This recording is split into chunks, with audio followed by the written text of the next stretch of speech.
आज का बाइबल वचन, तुम अपने परमेश्वर से छिप नहीं सकते।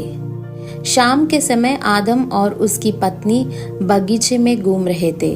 तब उन्होंने परमेश्वर के चलने की आवाज सुनी।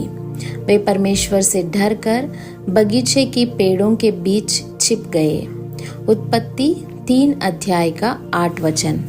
पहले जो आवाज आदम और हवा को खुशी देती थी, वही अब उन्हें डर और चिंता में डाल रही थी।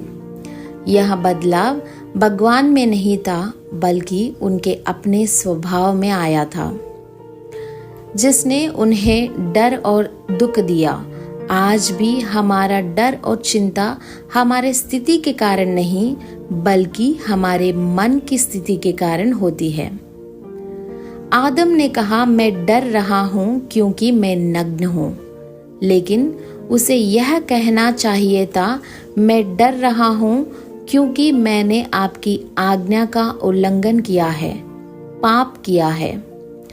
आदम ने न केवल खुद को परमेश्वर से छिपाया, बल्कि उसने सच्चाई को भी छिपाने की कोशिश की। जो अपनी गलतियों को छिपाता है, वह सफल नहीं होता। नीति वचन 28 अध्याय का 13 वचन। भले ही इंसान अंजीर के पत्तों से खुद को ढक ले, यह उसे बचा नहीं सकता।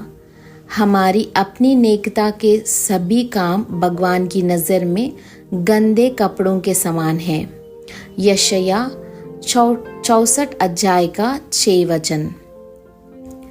पाप इंसान की अच्छी अंतरात्मा को छीन लेता है और उसे दुख की नज़रों में और भगवान की नज़रों में नग्न कर देता है।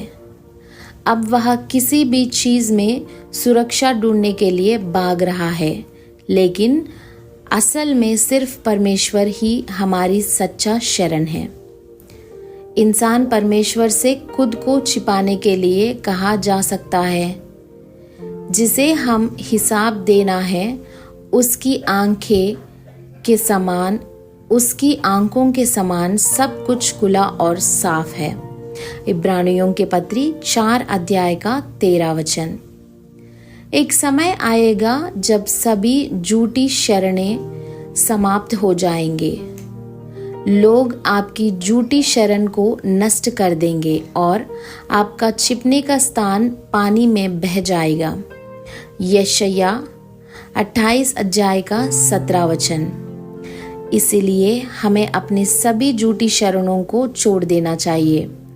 हमें अपने गलतियों को छिपाने या भगवान से छिपने की कोशिश नहीं करना चाहिए, बल्कि दाऊद की तरह हमें कहना चाहिए, मैं कहाँ जाऊं कि तेरी मौजूदगी से भाग सकूं। अंधेरा भी तेरे लिए अंधकार नहीं है, अंधकार और प्रकाश तेरे लिए समान है। भजन संहिता 139 का 7 और 12 वचन।